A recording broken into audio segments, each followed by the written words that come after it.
de una realidad absurda.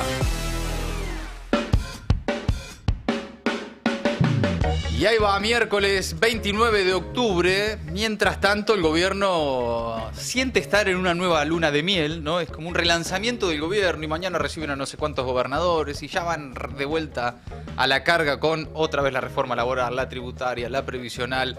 El respaldo del domingo en las elecciones los motivó, los envalentonó y parecen ir por todo. Vamos a ver si eso es tan así, si realmente lo logran. ¿Qué pasa mientras tanto en la CGT? ¿Qué va a pasar con el peronismo? La pregunta que nos estamos haciendo todos a esta hora. Pero además, el poder económico y el poder, en definitiva, también se siente envalentonado.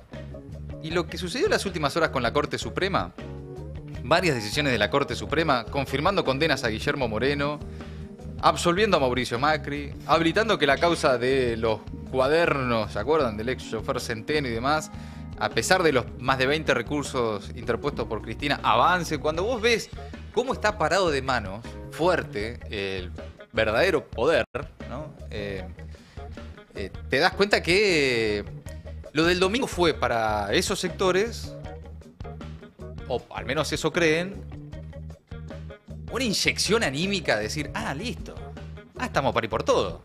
Ahora es el momento. Y eso un poco se está viendo por estas horas. No parece haber, parte también de las primeras horas del reordenamiento y demás, una hoja de ruta del otro lado, ¿no? Bueno, ¿cuál va a ser la reacción? ¿Cuál va a ser la estrategia para que eso no sea nada, una vía libre, una autopista hacia el estado de reforma y pérdida de derechos y demás? ¿Sabés de qué me acordaba? Sí. Cuando vi todo lo de los fallos esos? Del tuit de Caputo.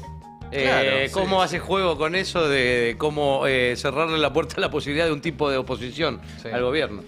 Sí, sí. Y también la dificultad a veces de volver a plantear algunas discusiones, que uno las siente cíclicas, ¿no? Otra vez, una reforma laboral. Bueno, pero evidentemente hay un caldo de cultivo ahí, hay un terreno fértil para que a jugar por muchas de las conversaciones que nosotros podemos tener en nuestra vida cotidiana, o de esos muchos testimonios que andan dando vueltas en las redes sociales, de los canales saliendo a la calle a preguntar, y vos escuchás trabajadores diciendo hace falta una reforma laboral. Entonces no es tan lineal el debate y la discusión, presenta varios desafíos, pero sí creo yo que lo que hay que advertir es especialmente cómo el poder económico está envalentonadísimo, parado de manos, creen que es ahora, creen que es el momento.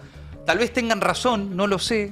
Tal vez se la ponen de sombrero por creer que es ahora y van a fondo y se encuentran con una resistencia que no esperaban. Todo eso está abierto. Mientras tanto, dejan un like, un comentario y arrancamos a resumir, porque tiene que ver con esto. La vuelta a la carga con la reforma laboral. Hoy es de hecho tapa de Clarín. Convenios salariales por empresa, clave de la reforma laboral. El gobierno ya anticipó Milei el otro día, tiene en carpeta reformas que además le pide el sector financiero, que le pide el Fondo Monetario Internacional, que le piden las empresas, el sector privado, la flexibilización laboral y la simplificación tributaria, así la llaman, en primera instancia, y después cambios en el régimen previsional para más adelante. Incluso Lisandro Catalán, el ministro del Interior, anunció que el gobierno planea enviar al Congreso antes de fin de año estas reformas. Es decir, no van ni siquiera a perder tiempo a esperar al próximo año ordinario en las sesiones, no. Cambia el Congreso, entran los libertarios, mañana se reúnen con los gobernadores, empiezan a juntar respaldo, qué sé yo, y antes de que termine el año ya estamos en el Congreso, según anticipa el gobierno, discutiendo una reforma laboral, ¿no? No parecieran tener ganas de perder el tiempo los muchachos, y evalúan convocar a sesiones extraordinarias para debatir estas reformas con la nueva composición parlamentaria, mucho más favorable que la que tenían hasta ahora, claramente. ¿Qué prepara el gobierno? Bueno, hay varios borradores, hay viejos proyectos, y están dejando filtrar por todos lados, ¿no? Preparando terreno para esta discusión, pero fundamentalmente paritarias por empresas y cambios en indemnizaciones.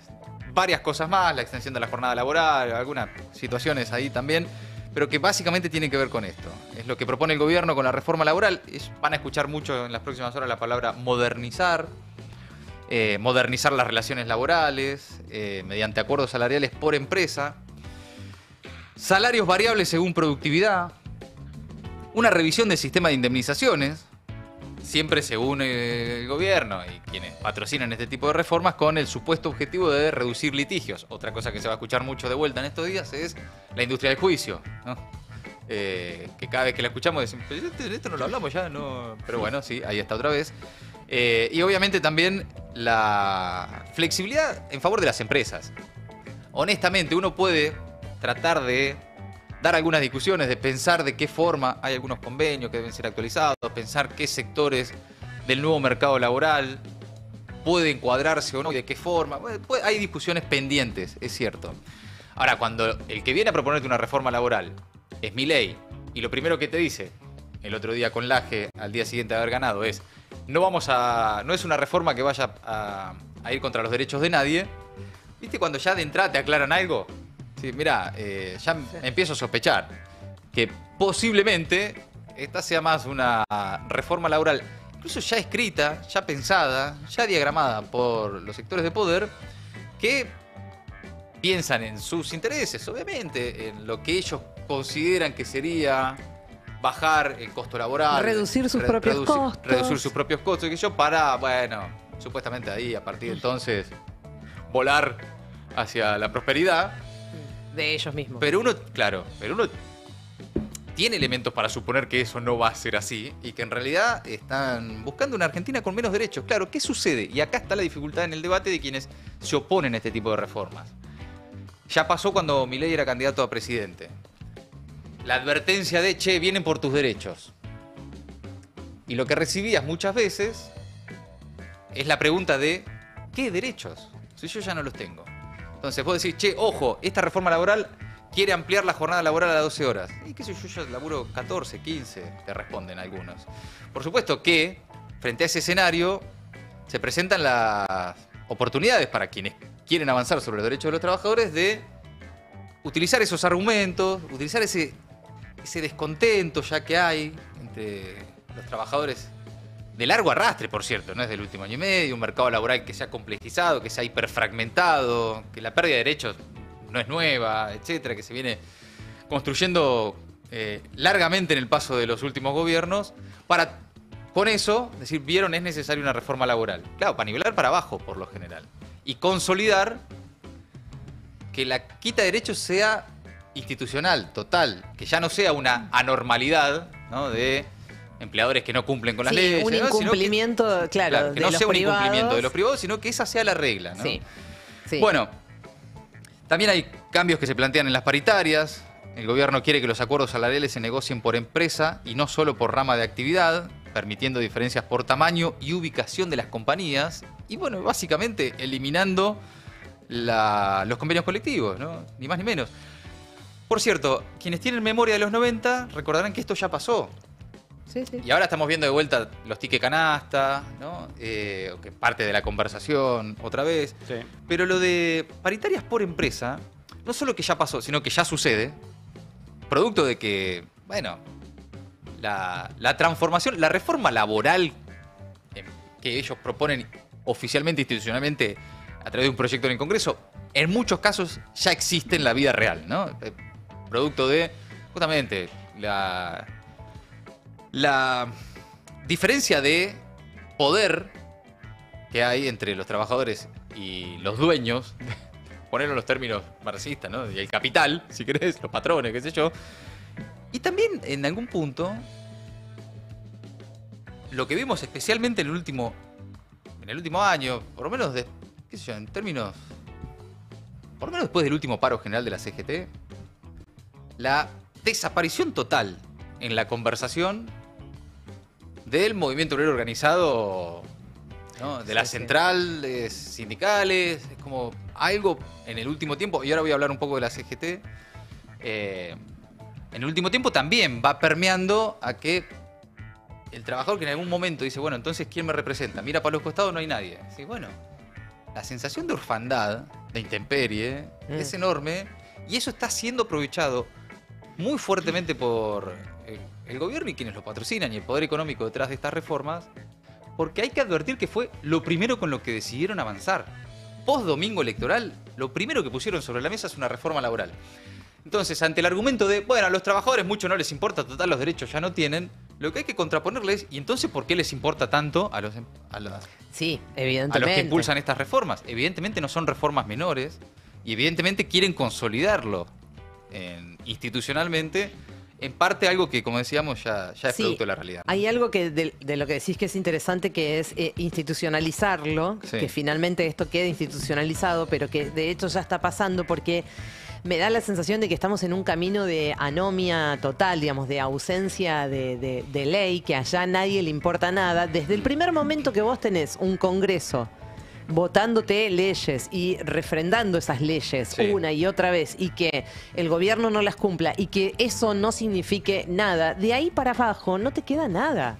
Realmente no te queda nada. Entonces hay una situación medio de anomia de las cuales, de la cual las empresas también se usufructúan, ¿no? Sí, Ya y- está pasando eso. Está pasando. Y es cierto que muchos derechos ya se han perdido en la realidad. Lo que eso hay que advertir que los sectores que quieren esas reformas lo están utilizando como argumento en favor de una reforma laboral cuando deberían ser más bien lo contrario, ¿no?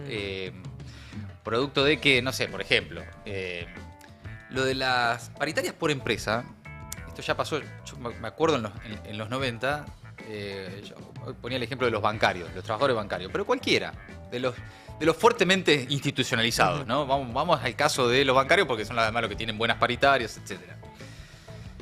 Lo que quieren, para graficar de alguna forma, qué quieren que suceda a partir de ahora es que en lugar de una paritaria entre los bancos, la asociación bancaria, en representación de todos los trabajadores, para los trabajadores de todos los bancos, sin importar qué empresa sea y en qué lugar de la Argentina trabaje, sea por empresa y además por lugar geográfico. Entonces, posiblemente, si esto avanza, se institucionaliza y demás, y logran finalmente la reforma que quieren, las paritarias ahora son mano a mano con tu empleador. Los trabajadores, vamos a suponer, Banco Santander, no sé, Galicia. Van a tener cada uno su paritaria con su banco y además después, incluso dentro del mismo banco, posiblemente haya distintas paritarias según dónde queda esa sucursal del banco. ¿Se entiende? Es impresionante. Entonces, Bueno. además puede haber un trabajador que trabaja para el mismo banco, pero en lugar de vivir y trabajar en la ciudad de Buenos Aires, vive y trabaja en Tucumán, en Santa Cruz, posiblemente haya distintas escalas salariales. Es decir, romper los convenios colectivos, las negociaciones colectivas, el rol de los sindicatos, en definitiva, el sueño húmedo de algunos sectores del poder económico. Ahí, en todo caso, la pregunta es, y lo venimos diciendo en estos días, ya sabemos qué quiere el gobierno, ya sabemos que el poder económico está parado de manos, ya vimos la intervención de Estados Unidos, ya vimos el cóctel del JP Morgan el otro día en el Teatro Colón, ya vemos cómo por estas horas todos los empresarios que hablan están cerradísimos en un apoyo total al gobierno, en todo caso con algunas dudas sobre a cuánto tiene que estar el tipo de cambio y esas discusiones que se están dando por estas horas. La pregunta es qué va a pasar del otro lado. Sí, ¿qué le contrapones a eso? Bueno, Ese es el punto. Por eso, ¿cuál va a ser, por ejemplo, la postura de la CGT? Que además está en un proceso de reordenamiento la semana que viene de sus autoridades. La CGT ya anticipó su rechazo a una flexibilización laboral. Por ahora, la CGT expresó, a través de uno de los dirigentes del triunvirato conductor, de Héctor Daer, que la Central Obrera tiene preparado un menú táctico que incluye, por un lado, la acción política y luego judicial. Algo de eso dio resultado cuando lograron frenar el apartado laboral de la ley bases o del DNU 70, etcétera. Y luego, si hace falta, paros y movilizaciones, dijo Héctor Daer, que por cierto habló en las últimas horas, ayer habló con Radio Con Voz y circuló mucho la declaración de Daer de que a nadie le cayó bien el baile de Cristina en el balcón. Bueno, por ahí que sobre eso hay una discusión, pero la verdad que mientras te están presentando una bruta reforma laboral, que Sí. ese sea el problema del secretario general de la CGT, decís, che, pará, que podemos hablar de otra cosa. Está bien, el tema de la interna, la discusión dentro del peronismo, qué pasó en estos días, por qué se perdió y demás, es necesaria.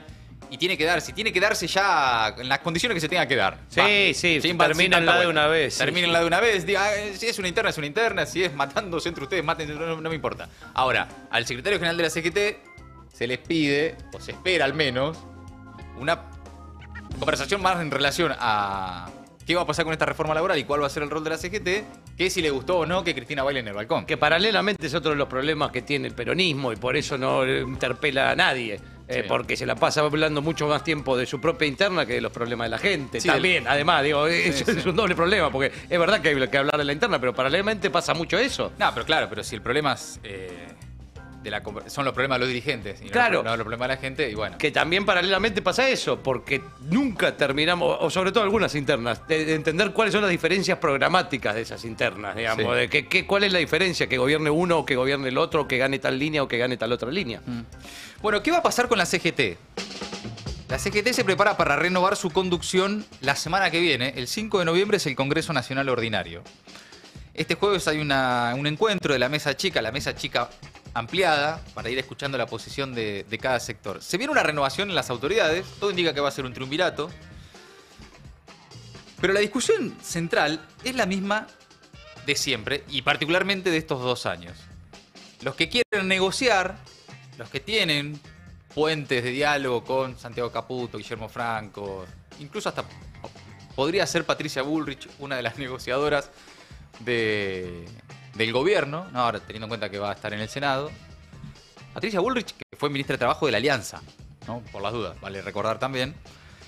Y los que dicen, no hay nada que negociar, ya está, ya es obvio que es lo que quieren, hay que combatir, ¿no? Entonces esas dos posturas entre el diálogo es el único camino, si nosotros no dialogamos van a avanzar en una reforma sin preguntarnos, la van a hacer igual sin nosotros, y los que dicen, igual la van a hacer, no sirve para nada sentarse a discutir con el gobierno, no conduce a nada el diálogo, lo que viene ahora es una estrategia más combativa. Resistir. Más de resistencia, más de contragolpe, de contraataque, de estar en la vereda de enfrente, no en la mesa de diálogo.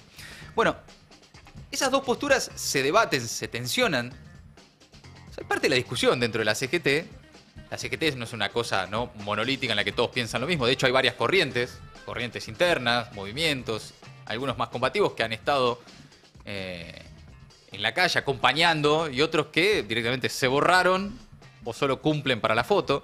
Y después hay que ver en cuánto de todo eso se juega la nueva conformación de la CGT. Yo estuve charlando en las últimas horas con algunos dirigentes y hay alguna expectativa de que en el triunvirato haya una mujer.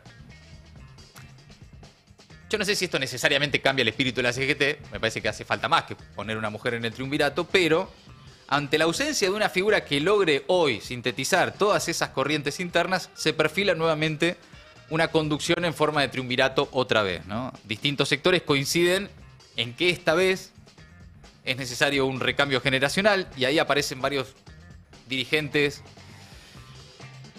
como por ejemplo Cristian Jerónimo, que tiene 41 años, que es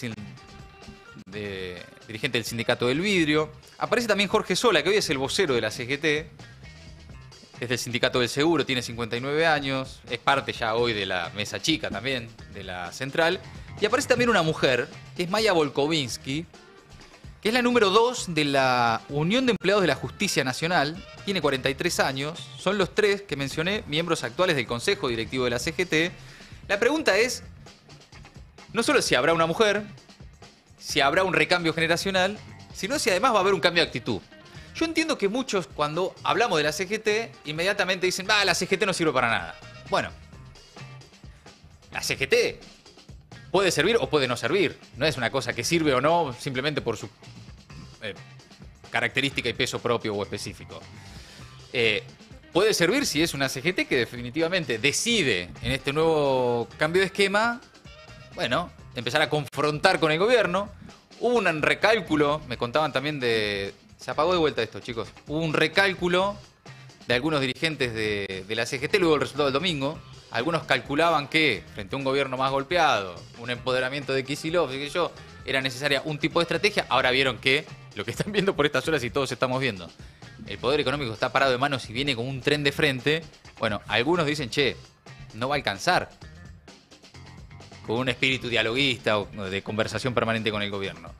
En el caso de Volkovinsky, la posible incorporación, decía, de la mujer de judiciales al triunvirato responde a un impulso además colectivo que se está dando de mujeres organizadas dentro de la CGT que desde hace tiempo están reclamando una representación real en las decisiones, no en secretarías o lugares de segunda o tercera línea. Una ¿no? sillita, digamos. Claro, sí. Uy, bueno, ponemos una mujer, un hombre, una mujer, no, decisiones. Claro. No, ya desde hace un tiempo hubo un cambio en el estatuto que habla de paridad de género dentro de los cargos de la CGT, pero acá lo que dicen es, bueno, todo bien, las secretarías, las organizaciones, todo lo que quiera, una en el triunvirato.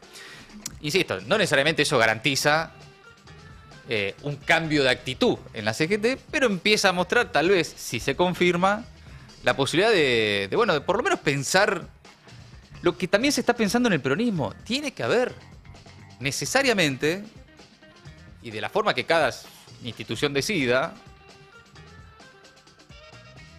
mínimamente algún reformulamiento de qué se hizo hasta acá. Por ahí son cambios de nombres, no necesariamente. No necesariamente para que haya un cambio de actitud o una renovación tiene que venir un joven, ¿viste? Porque siempre que dice, hay que renovar, traen un joven. A veces puede haber un tipo grande que también tiene ideas renovadoras o que piensa distinto o que tiene otra actitud. Algún tipo joven que no las tenga también. Está lleno de tipos jóvenes que no tienen ideas renovadoras. Bueno, ya lo También. vemos. Miren el electorado que vota a Milei. Pero ahí puede haber alguna novedad. Veremos si se confirma la semana que viene o no y qué tipo de central obrera tenemos. Para mí esto, yo insisto, hay mucha bronca con la CGT, es razonable.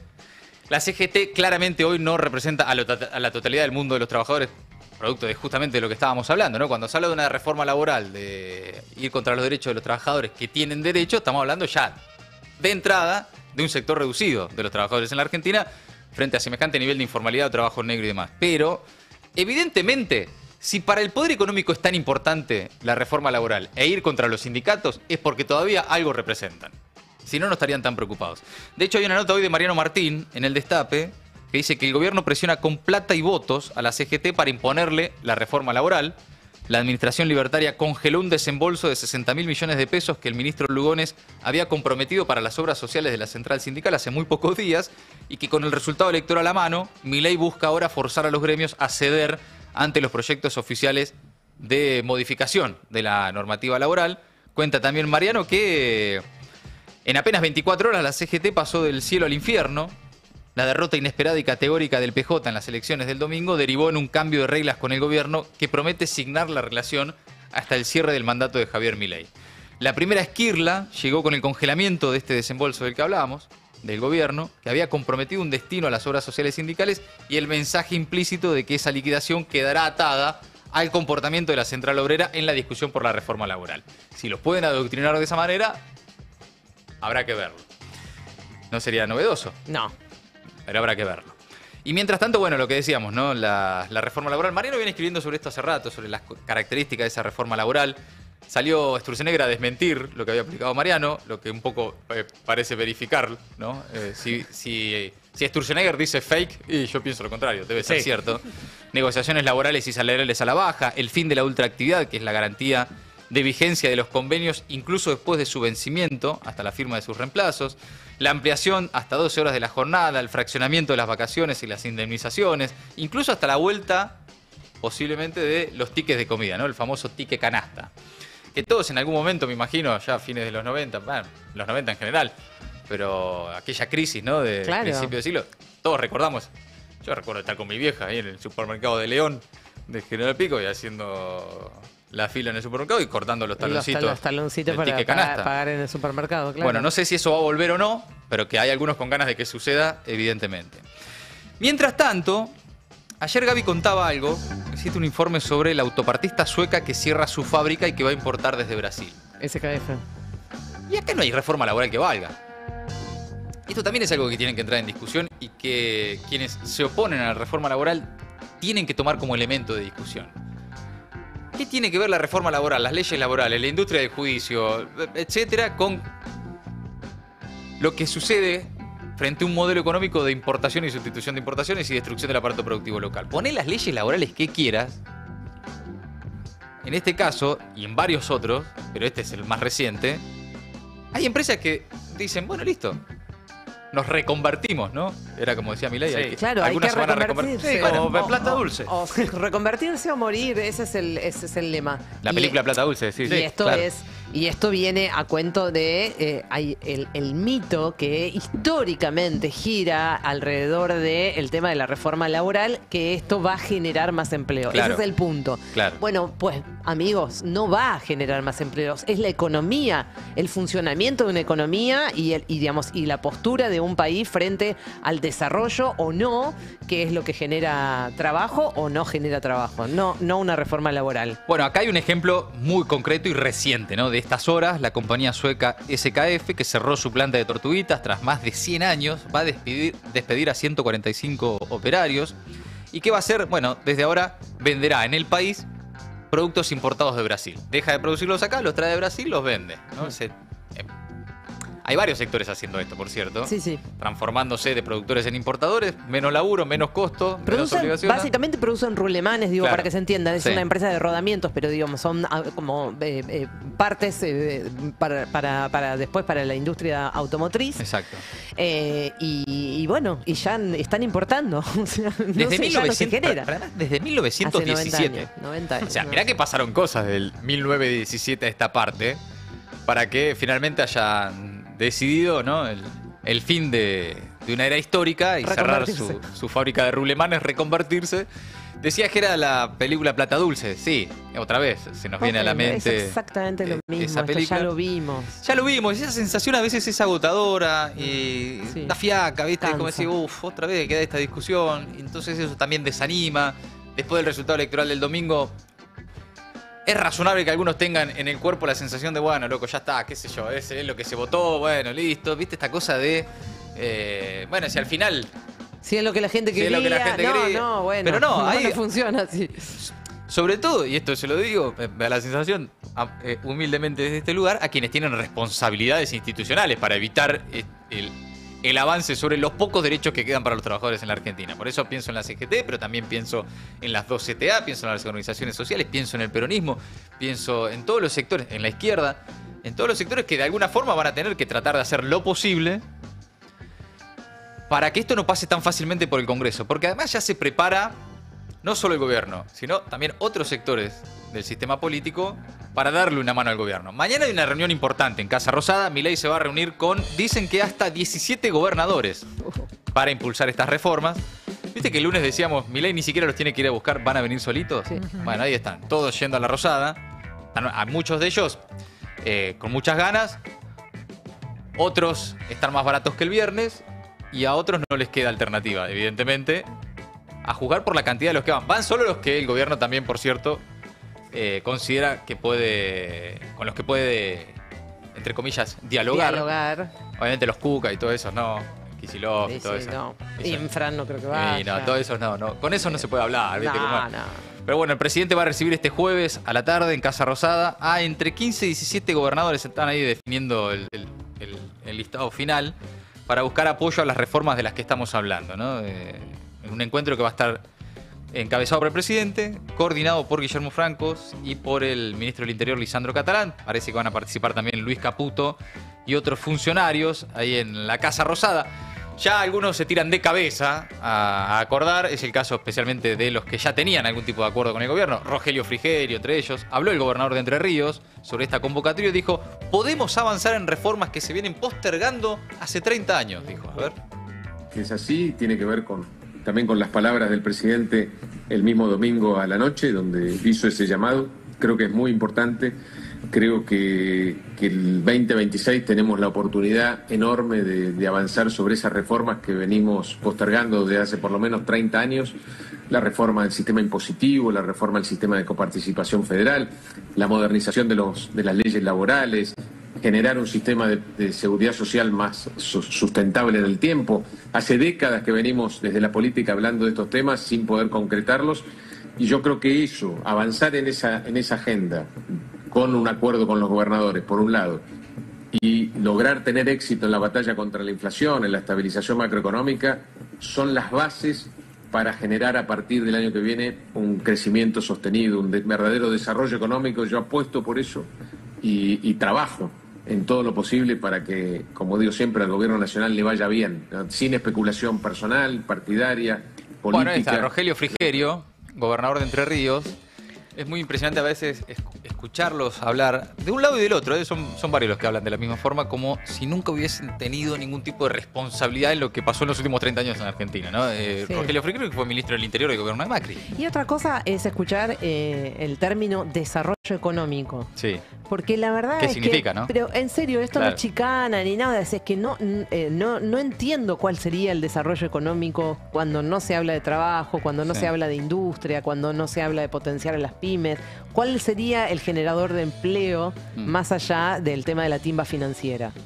Que es lo Sí. único que viene subiendo, digamos, en los índices económicos. Bueno, hay que ver también, a mí todo esto, insisto, me parece parte del paisaje de los primeros días de un triunfo electoral contundente del gobierno. Pero después en el medio está Milei también, ¿eh? Esta cosa del cambio de estilo en el presidente, que ahora usa traje y corbata y Sí, convoca sí, al diálogo y llama a los gobernadores. Vamos a ver cuánto dura también. No, y Y aparte... de qué está hecho. Y aparte otro quilombo que tienen ahí, porque evidentemente nosotros también sabemos del otro lado y así estamos sufriendo esas penurias de hace más o menos 8 años de no resolver interna. Esto no resuelve para nada la interna que tienen ellos adentro. Claro. No se sabe bien quién está al frente de esa negociación, más allá de Milei. Si es Guillermo Franco, si es Santiago Caputo el que venía hablando con uno, si es que quería hacer acuerdo en la provincia, que después Karina Milei y Martín Menem bajaron, que son otros de los supuestos interlocutores. Es raro también cómo está armado eso, digamos. Lo que sí está claro, y lo estamos viendo desde el domingo a la noche, que el poder está parado de manos. El Eso poder en sí, serio, el de eso verdad. sí. El de verdad está parado de manos y de hecho ayer quedó claro otra vez con la Corte Suprema de Justicia. Ayer se conocieron varias decisiones de la Corte y todas son hilo. Viste que a veces se nota mucho y vos decís, che, se nota mucho. Y a veces es a propósito. Quieren que se note mucho. Me parece que este es el caso. No es que, che, se nota mucho, podrían disimular. No. En que se note mucho está el mensaje. Confirmó las condenas contra Guillermo Moreno, queda inhabilitado para ejercer cargos públicos, básicamente por aquel cotillón contra el Grupo Clarín, los guantes de boxeo, puestos Es arriba de una locura. mesa, Ah, chicos, es una locura, en serio. las remeras y las medias, me acuerdo que había también de Clarín Miente. Una de las causas por supuestas amenazas en una asamblea de papel prensa y por utilizar, dicen, por eso lo condenan, fondos públicos para financiar materiales con consignas contra el Grupo Clarín. Perfecto. Ese vendría a ser el delito por el que queda inhabilitado para ejercer cargos públicos Guillermo Moreno. Que no vayan a ver el tuit fijado de Milei. ¿De por vida queda? Perdón, la pregunta. ¿Por ahora? Que es el tuit fijado, es el ¿En que dice serio? que Clarín es la gran desgracia argentina y que miente. El tuit fijado de Milei, decís. Claro, el primer tuit que se ve cuando vos entras a la cuenta de Milei es que Clarín miente, básicamente. No sé si es motivo de inhabilitación política para ejercer cargos públicos, qué sé yo. Se lo dejo a la Corte. No sé si la Corte está viendo o no Capaz no sé. le jode tanto. Bueno. Capaz no le jode tanto. Pero era una. La de Guillermo Moreno es una causa que se centra en hechos del año 2010. ¿Se acuerdan de esto? Además, fue transmitido y sobre eso hemos hablado un montón en su momento, pero bueno, tal vez por las dudas para refrescar. Una asamblea de accionistas de papel prensa a las que el gobierno o los representantes del gobierno en papel prensa no iban nunca, y en este caso fue Moreno y fue Kicillof. ¿Se acuerdan que era el ministro de Economía? Moreno fue en representación de los intereses del Estado y ahí empezó con eso de, bueno, acá traje unos guantes de boxeo, un casco de sparring, ¿no? ¿Se acuerdan? Los puso sobre la mesa. No le pegó a nadie, no es que se agarró a las trompadas. Claro. Llevó unos guantes de boxeo que decían Clarín miente, un casco de sparring y decía, acá no se vota nada, vamos a dar la pelea que hay que dar. Que era una reunión de asamblea, de accionistas, en la que participan y opinan todos. Bueno, como nunca el Estado iba en representación, esta vez fue Moreno y dijo, yo vengo acá a dar las discusiones que tiene que dar el Estado en este tipo de empresas. Que era algo que pasó en papel prensa y en algunas empresas del Grupo Clarín y en muchas otras, y de ahí la bronca que le quedó a algunos, que le sentaban en la silla de representación del Estado a, por ejemplo, Kicillof o algunos otros funcionarios, a revisar los papeles y revisar los números. Derecho que le correspondía en ese momento al Estado. Pero que nunca nadie había hecho, en definitiva. Sí, claro. Bueno, todo eso ahí fue escalando hasta el punto tal que hoy la Corte Suprema de Justicia deja inhabilitado a Guillermo Moreno para ejercer cargos públicos. Pero si esto lo atás con otras decisiones de la Corte también de ayer, dejó firme el sobreseimiento de Mauricio Macri, Gustavo Arribas y Silvia Magdalani por el espionaje ilegal a las familias que reclamaban por los 44 tripulantes del ARA San Juan. Y en el mismo día también habilitó que siga la causa de los cuadernos de Centeno. ¿Se acuerdan de los cuadernos de Centeno? Uno se ríe para no llorar, pero ¿se acuerda que se habían... Sí, los que se quemaron, que se pero quemaron, que después aparecieron. volvieron y que de las después- cenizas como el ave Pero que fénix? después se borraron y Sí. después fueron escritos mágicamente nuevos. De milagrosos. nuevo. Bueno, Con, cuadernos con milagrosos. otras letras. Bueno, pero ¿cómo van a tirar a causa abajo la causa que es milagrosa. Es una Sí, la verdad, sí. No vas a La tirar verdad. abajo, mirá todo lo que hicieron los cuadernos. La verdad, ¿no? Bueno, rechazó más de 20 recursos interpuestos por Cristina, Julio De Vido y empresarios, incluso también, que cuestionaban la validez de las actuaciones en el expediente que investiga si hubo asociación ilícita en la adjudicación de obra pública entre 2013 y 2015. Todo eso junto el mismo día me da la sensación que es parte del mismo envalentonamiento que tiene algún sector del poder después del resultado del domingo, ¿no? Habló Guillermo Moreno y se refirió a un mensaje que le mandó Axel Kicillof en las últimas horas. A ver, lo escuchamos. Primero, como me imagino, bueno, hay algo que no te voy a leer, y después dice, bueno, un absurdo fallo que sacaron, abrazo. Entiendo que lo del abrazo y Guillermo, un absurdo fallo, sintetiza y corresponde. El resto son temas muy particulares. Más personales de ustedes dos, Eso. vamos a ser respetuosos de... Guillermo, el absurdo fallo que sacaron, abrazo. Como Podemos diciéndole, decir, Axel calificó como absurdo el fallo que condena a Guillermo Moreno. Textual. ¿Escuchaste? Sí, lo escuchamos. Un abrazo, Guillermo. Bueno, ahí estaba, esta mañana en diálogo ahí con Toñetti, entre otras cosas, Guillermo Moreno hoy en esa conversación dijo, ¿puedo ir preso por esto? No lo descartaba. Y después hubo reacción de algún sector del peronismo, ahí mencionábamos, y el propio Guillermo Moreno contaba el mensaje de Axel Kicillof. Hay un tuit también de Grabois que dice que la inhabilitación perpetua de Guillermo Moreno es un nuevo acto de proscripción política, la segunda pena de muerte civil contra un peronista que decreta este año el Triángulo de Escribas, una Corte Suprema que baila al ritmo del poder y que protegió a Fred Machado durante 3 años. En Argentina no hay Estado de Derecho, las elecciones se realizan bajo amenaza, el Ministerio de Economía lo maneja un fondo de inversión y la soberanía del pueblo fue entregada a una potencia extranjera por unos meses de paz cambiaria. A los que tenemos patria, creemos en el imperio de la ley y buscamos la justicia social, nos queda por delante una intensa resistencia, dice Grabois. También salió la Cámpora y dirigentes también de kirchnerismo a decir que la Corte Suprema de Justicia es una caterva de mafiosos, corruptos y mulos del poder económico. Hoy se despertaron con ganas de laburar y se pusieron a devolverle favores a Macri, Caputo y Sturzenegger, mientras profundizan la persecución política a los que se animaron a pelear por una Argentina más justa. Da la sensación de que esto de Moreno es a pedido del Grupo Clarín, porque la verdad, uno puede suponer que no le puede molestar tanto, haber molestado tanto, o sí, no sé, para proscribirlo, condenarlo. Sí. Por unos guantes de boxeo que decían claramente, honestamente, pero la verdad, y las cosas que además desde ese entonces han pasado en la Argentina, para que una bandera, unas medias, una remera y un guante de box que dice claramente le impida a una persona ejercer su derecho político. Es naif prácticamente, No, es un cotillón.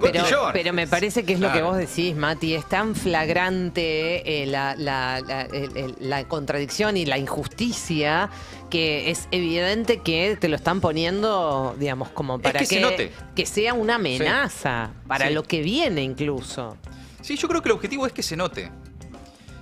Tal cual, yo también creo que, eso. que todos nos demos cuenta del poder que tienen. No hay ya ni siquiera intereses o ni siquiera cuidan las formas, ¿no? Disimular, disfrazarla, hacer de cuenta. No. En que se note y que vos veas el poder que tienen es que también está la demostración del poder. Porque esto es una novedad. A veces, especialmente el Grupo Clarín o algunos sectores del poder económico, siempre supimos que tienen jueces, fiscales, bueno, ni hablar. Ves lo que pasó con el famoso viaje al Lago Escondido y te das cuenta que la promiscuidad que hay ahí es impactante. Pero por lo general uno tenía que suponer, esto lo debe haber digitado tal o cual, vos veías los movimientos, los hilos, pero muy entre líneas. Esto es directamente, toma, que se note que estoy parado de manos y que voy a ir a fondo y que además quiero que lo sepas, ¿no? Quiero que lo veas, quiero que lo por eso, sientas. funge como una amenaza, Total. es así. Sí. Es como tantas otras cosas de la sociedad que vemos ahora que pasaron de lo erótico a lo pornográfico, digamos. Totalmente, sí, explícito, ¿no? Sí. Totalmente. Bueno, una buena. Habló Estela, el agradecimiento de Estela de Carlotto en el festejo del aniversario 48 de Abuelas de Plaza de Mayo. Ahí dijo, el pueblo argentino nos protege. Escuchemos a Estela unos minutos. Tantos años luchando para encontrar que hay que seguir buscando todavía tanto y que nos van a preceder muchos y otros nos van a reemplazar, pero no hay que olvidarlos. En algún lugar del mundo están y nos están esperando. Ahora, hoy es un día muy especial. Yo estoy muy emocionada con toda esta gente divina que está acá, que son nuestros chicos, nuestros colaboradores.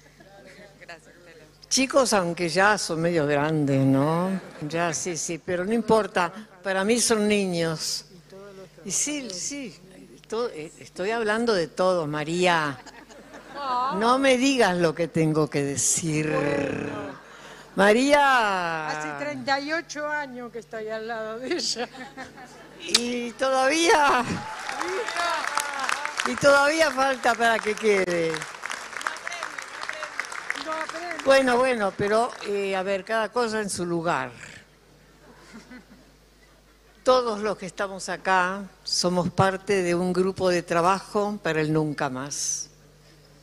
Lo que nos pasó es nunca más que suceda en nuestro país buscar desaparecidos. Faltan muchos todavía encontrar. Estamos siguiendo en la lucha. Aprendemos. Hay novedades de trabajo que nos hacen más fácil la búsqueda, pero todavía falta mucho. Cada uno que llega a enriquecernos, a decir gracias a la vida, porque pudimos hacerlo. Hubo temores y sí, a mí me quisieron matar no sé cuántas veces. Debo tener unas cuantas veces de vida, porque, digamos, torpedear mi casa, donde uno está descansando, es el colmo, y lo he sufrido, no una vez. Pero no me dio miedo, miren, no me dio miedo porque algo que está arriba y otros que están abajo nos protegen, que son todos ustedes, el pueblo. Por eso, gracias al pueblo argentino.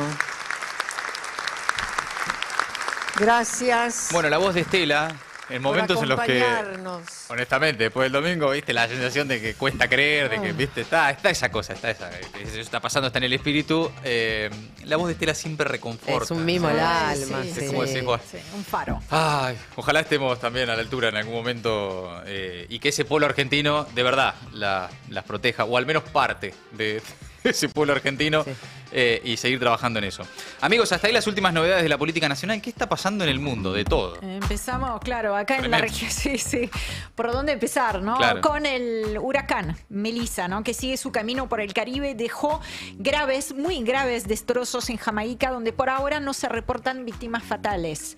No quiere decir que no haya, por ahora no se reportan. Lo que sí se reporta es que hay al menos 25 muertos en Haití, y en Cuba, bueno, Melissa provocó inundaciones y corrimientos de tierra.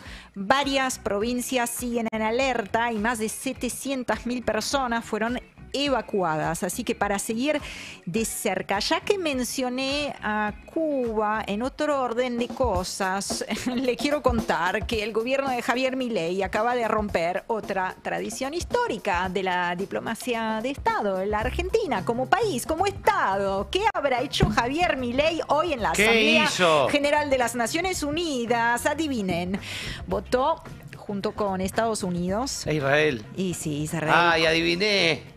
Contra el levantamiento del embargo impuesto por Estados Unidos contra Cuba. Así que seguimos con los éxitos. El que le costó el puesto a Diana Mondino, ¿no? Cuando votaron a favor de Cuba. Exactamente, es cierto. Que nos olvidamos. Siempre nos olvidamos de esas cosas. Y que no supimos en su momento si pasó así nada. El año pasado pasó, ¿eh? Sí. ¿Cuántas cosas que han pasado? No, en serio. Bueno, seguimos. Ahora viajamos a Brasil. Ayer compartimos las imágenes de Río convertida en una zona de guerra debido a un mega operativo antinarco en las favelas de Alemão y Peña en la zona norte de la ciudad. Bueno, este miércoles amanecimos con otras imágenes. Con las imágenes de los cuerpos trasladados por vecinos a una plaza del barrio de Peña puestos en el asfalto, colocados en el asfalto en hilera. Unos 70 cadáveres fueron recuperados en el transcurso de la noche en el complejo de favelas. Un número no contemplado en el recuento oficial de 64 muertos difundido ayer por las autoridades, lo que eleva el total de víctimas fatales a más de 132. Esto se llama una masacre. Así se llama. Claro, totalmente. Ni más ni menos. Ni más ni menos. Sí. Después iremos viendo con el tiempo los pormenores del caso. 132 personas ejecutadas en un mega operativo policial se llama una masacre, que es en realidad otro capítulo de un largo prontuario de ejecuciones a manos de las fuerzas policiales del Estado, presentadas por lo general como política pública. Y con eso no estoy defendiendo al narcotráfico, estoy hablando de un problema que tiene en serio Brasil como país y que tiene en serio el estado de Río. Lo que el gobernador de Río es bolsonarista, ¿no? Se llama Claudio Castro. Anunció como la mayor operación contra el narco en Río se convirtió, como ya decíamos ayer, en también la más letal en la historia de Río. Un operativo que, sin embargo, Castro calificó este miércoles, ya no ayer, sino este miércoles, de éxito. Además de decir que las únicas víctimas fueron policías. En el recuento de personas fallecidas se encuentran 4 agentes, ¿no?, que participaron del operativo. Bueno, al mismo tiempo Castro cargó contra el presidente Lula, que estaba de gira en Asia, convocó a su gabinete en la reunión de emergencia, entonces cargó contra el gobierno federal, lo acusó de dejar a Río solo frente a un problema de Estado y de haber negado el pedido de apoyo por parte de las Fuerzas Armadas, ¿no? Ahora viene insistiendo en eso, en que intervengan las Fuerzas Armadas. El despliegue de 2.500 agentes de la Policía Civil y Militar de ayer tenía como objetivo al Comando Vermelho, Comando Rojo sería la traducción, que respondió desplegando todo su poderío armamentístico, incluso drones para poder lanzar explosivo. Por eso se transformó en una escena, efectivamente, una suerte de zona de guerra. Estamos hablando de la principal organización criminal de Río, una de las más poderosas también a nivel país, nacida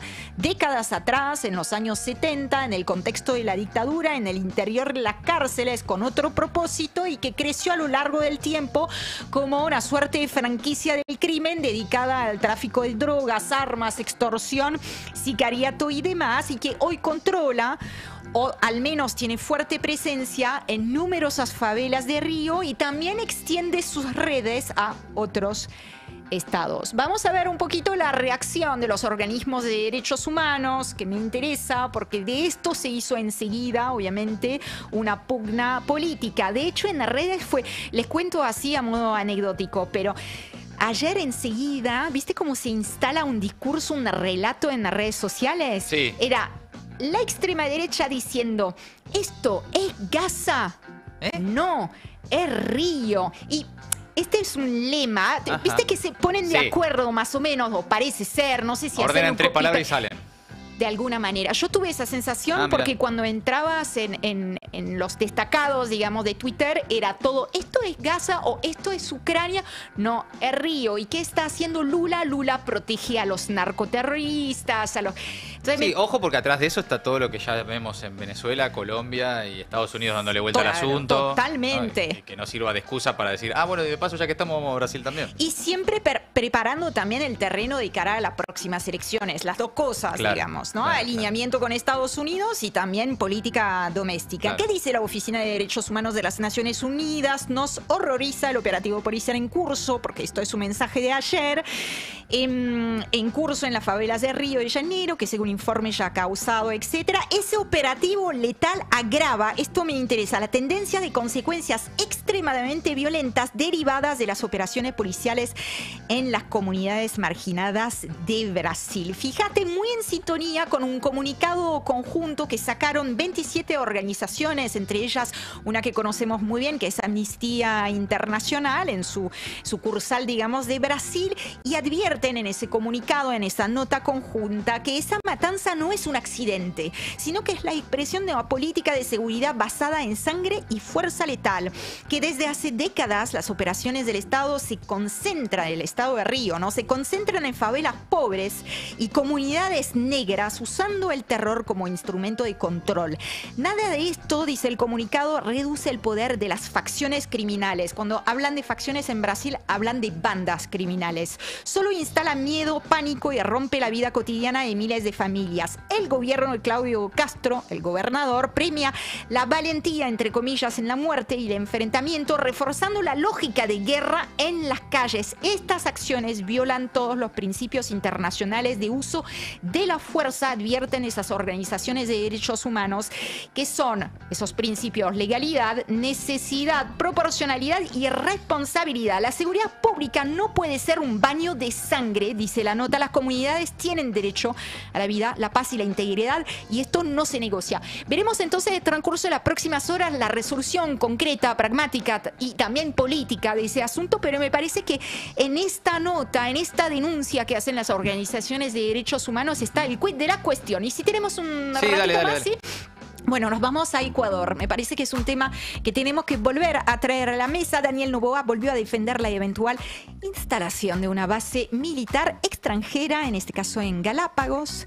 La decisión final va a depender de las y los ecuatorianos llamados a votar el próximo 16 de noviembre en un referéndum, pero para Noboa la consulta está siendo mal interpretada por la ciudadanía. A ver.